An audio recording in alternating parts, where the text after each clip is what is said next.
My name is Robert Ficario Jr. I'm a patient of Dr. Jones.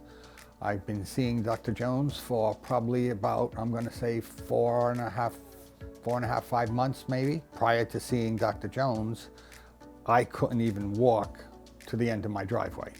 So at 5:45 in the morning, I went to the outpatient surgery. They prepped me. 7 o'clock, they wheeled me into the surgery. 2 o'clock in the afternoon, I walked out of the outpatient surgery. From then on, it's been absolutely perfect. At this point right now, I'm 3.5 months into the surgery.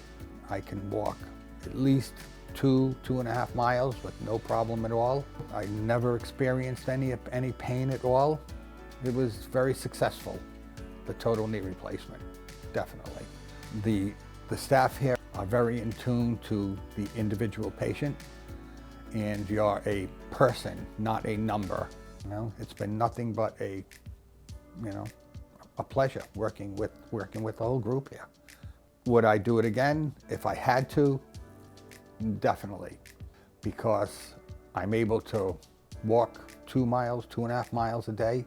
When I walk or when I sit down, my knee, it isn't cracking any longer, and it would always crack. Would I suggest it to anybody? Guaranteed, suggested, guaranteed. It was one of the best decisions that I had made, for my personal health.